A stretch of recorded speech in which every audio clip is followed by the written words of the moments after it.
नमस्कार दोस्तों, 22 फरवरी 2021 के daily current affairs burning news discussion में आपका स्वागत है। आज की सारी करंट अफेयर्स की इंपॉर्टेंट न्यूज़ मैं आपको बताऊंगा।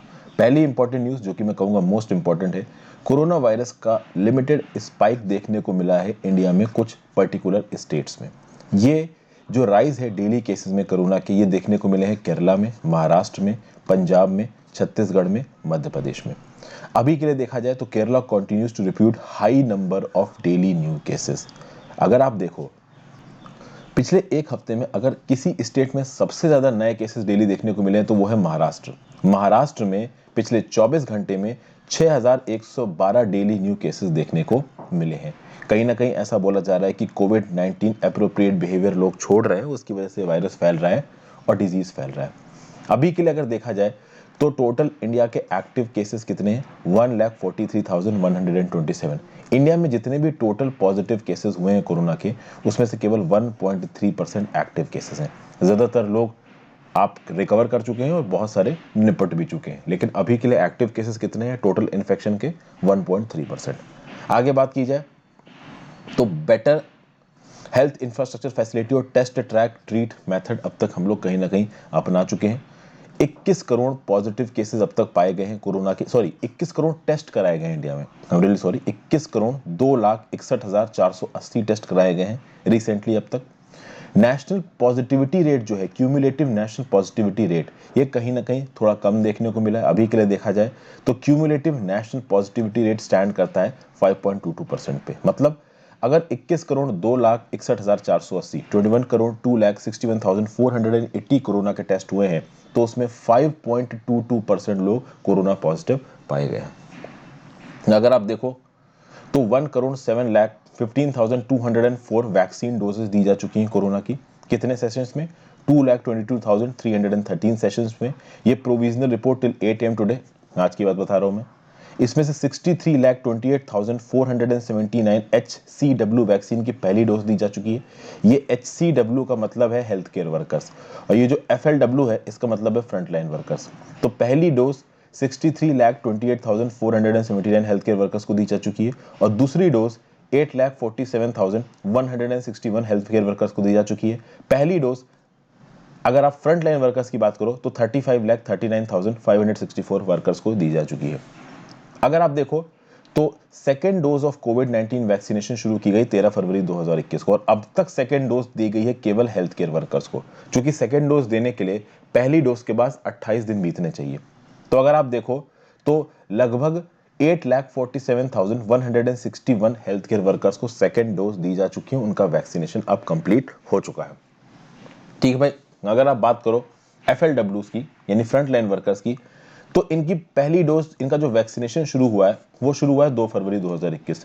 तो अभी तो फ्रंट लाइन वर्कर्स की जो सेकेंड डोज होगी वो एटलीस्ट 2 या 3 मार्च से शुरू होने वाली है। ठीक है भाई, उसके बाद अगर आप देखो जो टोटल रिकवर हो गए हैं केसेस, तो उसमें से 80.51 केसेस 6% 6 स्टेट्स में। केरला में आप देखिए सबसे ज्यादा सिंगल डे रिकवरीज है। तो रिसेंटली देखा गया तो एक दिन में केरला में 4,854 लोग रिकवर हुए कोरोना से। रिकवर हुए कोरोना से मतलब पहले उनको कोरोना था, फिर उनका कोरोना टेस्ट किया गया और वो निगेटिव हो गए। 2,159 पीपल रिकवर हो गए महाराष्ट्र में in the past 24 hours. 467 people recover हुए तमिलनाडु में। महाराष्ट्र में सबसे ज्यादा हाईएस्ट डेली केसेस आ रहे हैं 6,112। उसके बाद केरला में 4,505। उसके बाद तमिलनाडु में 448। महाराष्ट्र और केरला में 75.87% ऑफ टोटल एक्टिव केसेस है कोरोना के। जनरल स्टडीज पेपर 2 में issues relating to development and management of social sector services relating to health में ये चीज आपको काम आएगी। आगे बढ़ने से पहले वीडियो पे लाइक का बटन, अगर अब तक आपने इस वीडियो को शेयर नहीं किया है, इस चैनल को शेयर और सब्सक्राइब नहीं किया है तो बिल्कुल कर दीजिए।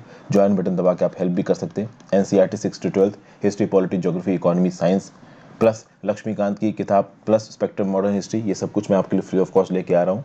तो आप ज्वाइन बटन दबा के हेल्प कर सकते हैं। इंस्टाग्राम पे फॉलो कर लीजिए, आपकी जर्नी डॉट को जवाब दूंगा। टेलीग्राम ग्रुप ज्वाइन कर लीजिए, वहाँ पे आपको लेक्चर की PDF मिल जाएगी। टेलीग्राम ग्रुप पे आपको लेक्चर्स की नोटिफिकेशन भी मिल जाएगी, कभी कभी यूट्यूब नोटिफिकेशन नहीं भेजते हैं। नेक्स्ट बात करते हैं 6th governing council meeting of NITI Aayog concludes. देखिए छठी मीटिंग हुई गवर्निंग काउंसिल की नीति आयोग की honourable prime minister Shri Narendra Modi ji इसको चेयर कर रहे थे। वीडियो कॉन्फ्रेंसिंग हुई। 26 चीफ मिनिस्टर्स थे इसमें, 3 लेफ्टिनेंट गवर्नर्स थे, 2 एडमिनिस्ट्रेटर्स थे, union ministers, ex officio member, special invitees, ये सब लोग थे। नीति आयोग के वाइस चेयरमैन भी यहाँ पे प्रेजेंट थे, ठीक है भाई, और CEO, principal secretary to the PM, ये सब लोग इंपॉर्टेंट लोग प्रेजेंट थे। प्रधानमंत्री मोदी जी ने बोला कि cooperative federalism is the foundation of India's progress, बिना कोऑपरेटिव फेडरलिज्म के आगे हम चल नहीं सकते। कोऑपरेटिव और कॉम्पिटिटिव फेडरलिज्म दोनों इफेक्टिव होने चाहिए। हम लोग कोरोना से सिर्फ इसलिए लड़ पा रहे हैं क्योंकि सेंटर और स्टेट्स मिल के काम कर रहे हैं। 75 साल पूरे हो चुके हैं आज़ादी के और ये गवर्निंग काउंसिल ने बहुत अच्छे तरीके से काम किया। तो अच्छी अच्छी बातें, कोऑपरेटिव फेडरलिज्म, कॉम्पिटिटिव फेडरलिज्म, इन सब चीज़ों की यहाँ पे बात की गई है। कोऑपरेटिव फेडरलिज्म को बोलते हुए कहीं ना कहीं नीति आयोग क्या बोलता है? सबका साथ, सबका विकास, सबका विश्वास।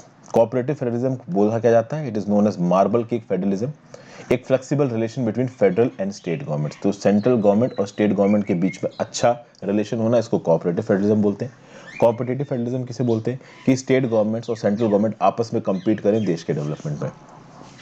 तो अगर आप बात करो गवर्निंग काउंसिल ऑफ नीति आयोग की, तो इसमें प्राइम मिनिस्टर तो होते ही हैं, चीफ मिनिस्टर सारे स्टेट्स के, फिर उन यूनियन टेरिटरीज के चीफ मिनिस्टर जहाँ पे लेजिस्लेचर पाया जाता है, बाकी यूनियन टेरिटरीज के lieutenant governor, ex officio members और स्पेशल इनवाइटीज, ये सब आपकी governing council of NITI Aayog में होते हैं भाई, ठीक है ना कहीं देश के डेवलपमेंट के शेयर्ड विजन को आगे लेके जाना, प्रायोरिटी सेक्टर्स और स्ट्रेटजीज को आइडेंटिफाई करना, उनके ऊपर बातचीत करना, कैसे स्टेट्स के इन्वॉल्वमेंट के साथ उनको प्रोएक्टिव तरीके से इंप्लीमेंट करके बेटर, आप कह सकते हो कि डेवलपमेंटल इंडिकेटर्स को प्राप्त किया जा सकता है। ये सब चीजें गवर्निंग काउंसिल बताता है। जनरल स्टडीज पेपर 2 में important aspects of governance, transparency and accountability में ये चीज काम आएगी। नेक्स्ट बात करते हैं पुदुचेरी फ्लोर टेस्ट टुडे। देखिए कांग्रेस लेड जो गवर्नमेंट है पुदुचेरी में, इसने एक फ्लोर टेस्ट ऑर्डर किया, ठीक है। एक बेसिकली फ्लोर टेस्ट हो रहा है Congress lead government in Puducherry में। आपको पता है कि किरण बेदी जी को निकाल दिया गया है पुदुचेरी से। पहले यहाँ पे आपकी यूनियन टेरिटरी में एडमिनिस्ट्रेटर थी और अब इनको हटा दिया गया, लेफ्टिनेंट गवर्नर थी। और इनको हटाने के बाद जो नए लेफ्टिनेंट गवर्नर आए हैं तमिलसाई सौंदरराजन, तमिलसाई सौंदरराजन ने बोला कि भाई फ्लोर टेस्ट कराना पड़ेगा। अभी फ्लोर टेस्ट क्यों कराना पड़ेगा? ओवरऑल अगर आप देखो तो 33 मेंबर्स हैं पुडुचेरी की लेजिस्लेटिव असेंबली में। इन 33 मेंबर्स में से 30 इलेक्टेड सीट्स हैं और 3 नॉमिनेटेड सीट्स हैं। बहुत सिंपली आप बता सकते हो कि 33 मेंबर के हाउस में अगर आपको सरकार बनानी है तो आपको 17 मेंबर्स की मेजॉरिटी चाहिए, ठीक है भाई। प्रॉब्लम ये हुई कि रिसेंटली बहुत सारे रेजिग्नेशंस हुए हैं उत्तर ये आपकी पुदुचेरी की लेजिस्लेटिव असेंबली से। कांग्रेस के लक्ष्मी नारायण और द्रविड़ मुनेत्र कज़ागम के लेजिस्लेटर वेंकटेशन ने अपने रेजिग्नेशन को अनाउंस कर दिया यूनियन टेरिटरी ऑफ पुदुचेरी की स्टेट लेजिस्लेटिव असेंबली से। तो ये 2 सीटें खाली हो गई। फिर कुछ और रेजिग्नेशंस हुए हैं, जैसे कि कांग्रेस एमएलए, 4 कांग्रेस एमएलए ने रिजाइन किया, जिसमें फॉरेन मिनिस्टर थे ए नमसिवयम, मलादी कृष्ण राव। तो कुल मिला के अब जो इफेक्टिव स्ट्रेंथ आ गई है पुदुचेरी की स्टेट लेजिस्लेटिव असेंबली की, वो आ गई है 26 पे। 33 से वो 26 पे आ गई है। अभी 26 की स्टेट लेजिस्लेटिव असेंबली में अगर सरकार बनानी है तो 14 की मेजॉरिटी चाहिए। 26 का आधा होता 13 और मेजॉरिटी चाहिए तो 14 की मेजॉरिटी चाहिए। तो 14 लोग अगर किसी एक कॉलिशन को सपोर्ट करेंगे तो वो यूनियन टेरिटरी ऑफ पुदुचेरी में सरकार बना लेगा। अभी के लिए जो प्रेजेंट सरकार बना के रखी कांग्रेस ने, कांग्रेस के पास हैं 12 एमएलए। इन 12 में से पूरी तरीके से कांग्रेस के 9 एमएलए हैं, ठीक है। अब प्रॉब्लम यह है कि इन 9 एमएलए में से एक तो स्पीकर हैं एसपी शिवकोलुंदी, और स्पीकर वोट नहीं डालता जब तक टाई नहीं होता है। उसके बाद कांग्रेस को 2 द्रविड़ मुनेत्र कज़ागम के एमएलए का सपोर्ट है और एक इंडिपेंडेंट एमएलए का सपोर्ट है फ्रॉम माहे। तो टोटल मिला के कांग्रेस के खेमे में आ रहे हैं 12 एमएलए, लेकिन इस 12 में एक स्पीकर है और स्पीकर वोट नहीं डाल सकता, ये बात आपको पता है। फिर अपोजिशन में सेमेल एमएलए कहां से हैं? ऑल इंडियन एनआर कांग्रेस से। इनको कौन लीड करता है? Former chief minister N Rangaswamy. फिर 4 एमएलए कहां से? ऑल इंडिया अन्ना द्रविड़ मुनेत्र कज़ागम में, जिसमें से 3 एमएलए तो नॉमिनेटेड है बीजेपी के द्वारा, ठीक है भाई। तो कुल मिला के पुदुचेरी की पॉलिटिक्स भी हिली हुई है। फ्लोर टेस्ट के बाद पता चलेगा सरकार कौन बनाएगा। ऐसा लग रहा है कि शायद कांग्रेस सरकार ना बना पाए। अगर पीछे से बीजेपी ने सपोर्ट दे दिया ऑल इंडिया एनआर कांग्रेस को, तो शायद एन रंगस्वामी फिर से पुदुचेरी में चीफ मिनिस्टर बन जाए। यहाँ पे एक इंपॉर्टेंट चीज है floor test. Floor test basically एक मोशन होता है जो कि सरकार बनाने के लिए मूव किया जाता है। जैसे लोकसभा की बात कर लीजिए, स्टेट लेजिस्लेटिव असेंबली की बात कर लीजिए, वहां पे जो भी पॉलिटिकल पार्टी जीत के आती है, अगर उसको अपनी सरकार बनानी है तो जो उस हाउस की टोटल मेंबरशिप है कम से कम उसके 50% से ज़्यादा की मेजॉरिटी चाहिए किसी एक पर्टिकुलर पॉलिटिकल पार्टी को या पॉलिटिकल पार्टी के कॉलिशंस को, ताकि सरकार बनाया जा सके। ठीक है, तो इसको बोला था कॉन्फिडेंस मोशन, यानी किसी एक पॉलिटिकल पार्टी ने या किसी ग्रुप ऑफ पॉलिटिकल पार्टीज ने अपनी मेजॉरिटी को प्रूव कर दिया on the floor of the house, तो बन गई गवर्नमेंट। तो ये जो ट्रस्ट वोट होता है, वेट ऑफ कॉन्फिडेंस होता है, जिसमें आपको अपनी 50% से ज़्यादा मेजॉरिटी को प्रूव करना है, इसको बोला जाता है फ्लोर टेस्ट। और नो कॉन्फिडेंस मोशन क्या होता है कि जो ऑलरेडी सरकार बनी हुई है 50% की मेजॉरिटी प्रूव करके, उसको गिराने के लिए नो कॉन्फिडेंस मोशन आता है, जहां पे पूछा जाता है कि क्या सच में सरकार 50% से ज़्यादा वोट कमांड कर रही है। तो दो चीज़ें होती हैं, समझ के भाई। ये फ्लोर टेस्ट हो रहा है यहाँ पे, बेसिकली ये देखा गया है कि क्या सच में जो सरकार है वो मेजॉरिटी कमांड कर रही है। पार्लियामेंट और स्टेट लेजिस्लेचर की फंक्शनिंग कैसे होती है, इसके बारे में ये आर्टिकल आपको काम आएगा।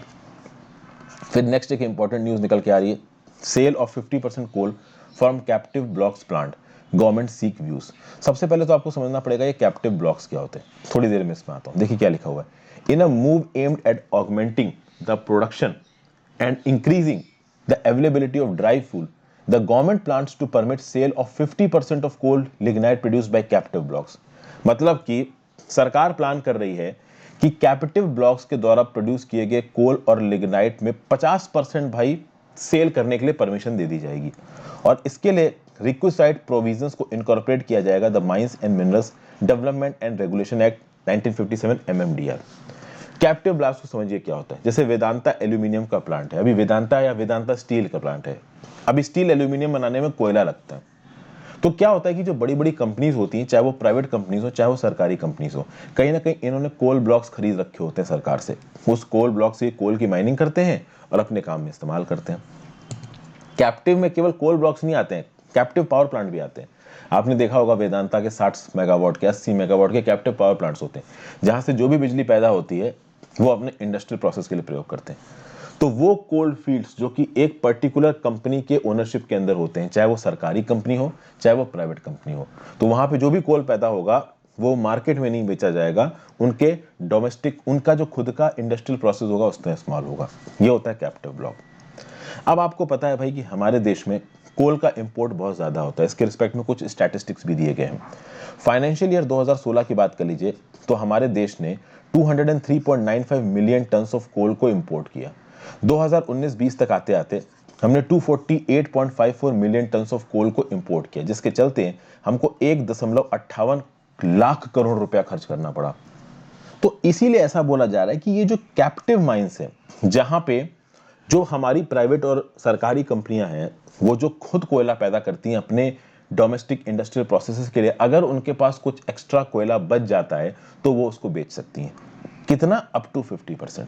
तो allowing sale of coal from captive mines will help increase in production of fossil fuel from captive mines and increase availability of dry fuel in the market, leading to reduction of import of coal।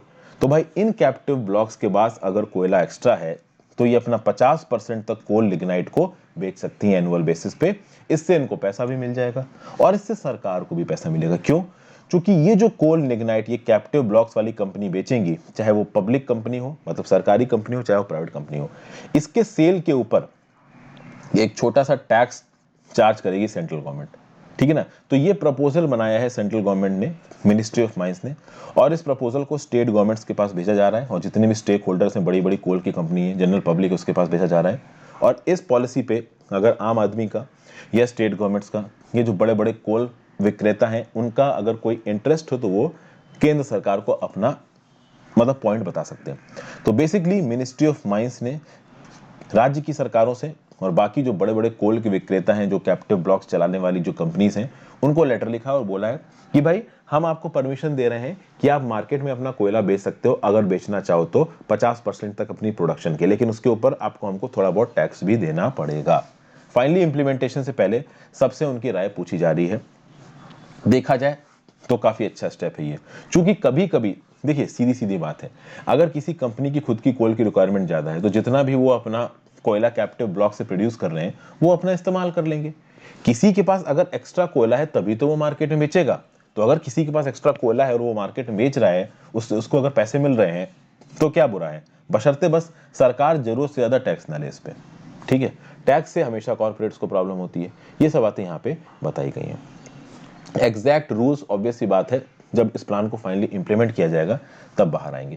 General studies paper 2 में government policies और interventions for development in various sectors में particular news आपको काम आएगी। आज की final news, Myanmar protested returns to street in huge numbers. मैंने पहले वीडियो बनाई कि म्यांमार में हो चुका है कूप, ऑंग सैन सी क्वी का क्या पास्ट रहा है, कैसे म्यांमार में लंबे समय तक आर्मी रूल रहा, कैसे वहां पे डेमोक्रेसी आई, 10 साल तक डेमोक्रेसी रही और फिर से डेमोक्रेसी चली गई, आर्मी का रूल आ गया। अब कहीं ना कहीं म्यांमार में बहुत ह्यूज नंबर में प्रोटेस्टर सड़कों पे उतर आए, लगभग 1 लाख लोग। कैपिटल सिटी जो है इनकी यंगून की, ठीक है ना, रंगून भी इसको बोलते थे पहले, वहां पे लोग सड़कों पे उतर आए लाखों की तादाद में। क्यों? क्योंकि वो मिलिट्री कूप के खिलाफ डिमॉन्स्ट्रेशन कर रहे हैं। कहीं ना कहीं सब लोग चाहते हैं कि ऑंग सैन सू की को यहाँ पे रिस्टोर किया जाए पावर में। जो बड़े बड़े लीडर्स हैं उनको उठा के जेल में डाल दिया गया। जो बाइडेन ने इन सब चीजों को देखते हुए म्यांमार मिलिट्री लीडर्स और उनकी फैमिलीज के ऊपर और ज्यादा सैंक्शंस लगा दी। ऑब्वियस सी बात है, ये sanctions on US based assets हैं। सीधे सीधे बाइडेन ने बोला है कि मिलिट्री को पावर को रिलिंक्विश करना पड़ेगा और पीपल ऑफ बर्मा को पावर को रिस्टोर करना पड़ेगा। कहीं ना कहीं यहाँ पे ये जो भी डेमोन्स्ट्रेशंस हुए हैं उसके म्यांमार की आर्मी, उसके अगेंस्ट म्यांमार की आर्मी अत्याचार भी बहुत कर रही है।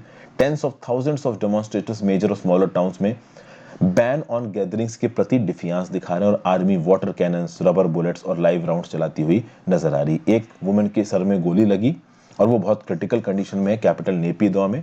ऐसे बहुत से और केसेस हुए होंगे, पर चूंकि वहां पे इंटरनेट पे सेंसरशिप लगाई गई है, बहुत सारे न्यूज पे सेंसरशिप लगाई गई है, तो एग्जैक्टली बाकी दुनिया के पास क्लियर पिक्चर पहुंच नहीं पा रही है कि हो क्या रहा है।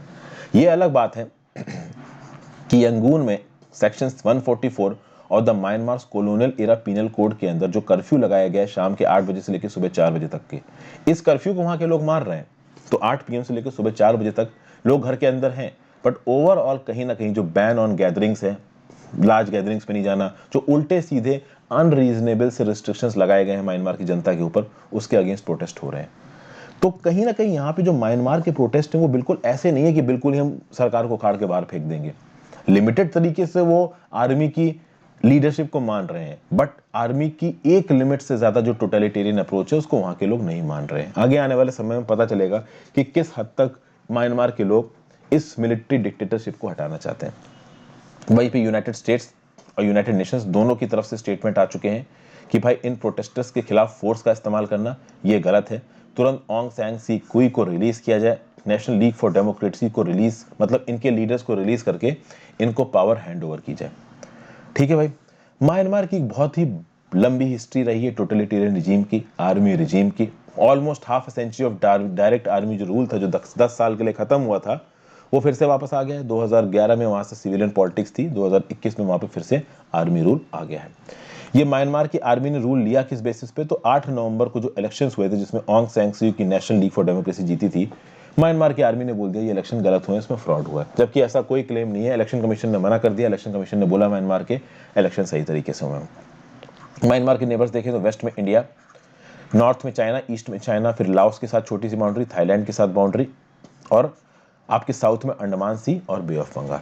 तो ये था आज का एनालिसिस दोस्तों। आई होप आपको कुछ ना कुछ सीखने को मिला होगा। जनरल स्टडीज पेपर 2 में इंटरनेशनल रिलेशंस में पर्टिकुलर न्यूज आपको काम आएगी। Thank you for watching this video friends. अगर ये वीडियोस पसंद आ रही हैं तो नीचे कमेंट बॉक्स में अपने व्यू पॉइंट जरूर दीजिएगा। Good bye.